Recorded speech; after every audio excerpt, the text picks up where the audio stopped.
Bird ఫ్లూతో తొలి మరణం. ప్రపంచంలో బర్డ్ ఫ్లూతో తొలి వ్యక్తి మరణించారు. H5N2 బర్డ్ ఫ్లూ వేరియంట్ వల్ల మెక్సికోలో ఒక వ్యక్తి మృతి చెందినట్లు ప్రపంచ ఆరోగ్య సంస్థ ధృవీకరించింది. 59 ఏళ్ల బాధితుడు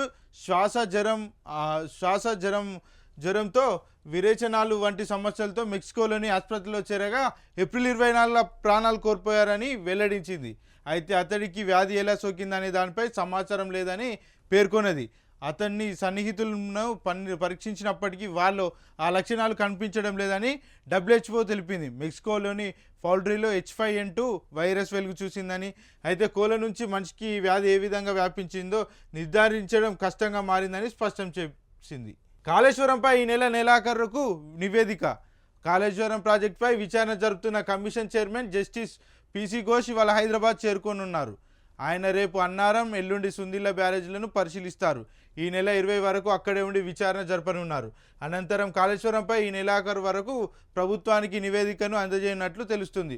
మరోవైపు రేపు మంత్రి ఉత్తమ్ కుమార్ రెడ్డి మేడిగడ్డకు వెళ్లనున్నారు. ఎన్డీఎస్ఏ నిపుణుల కమిటీ సిఫార్సుల మేరకు చేపడుతున్న చర్యలను, పరీక్షలను ఆయన పరిశీలిస్తారు.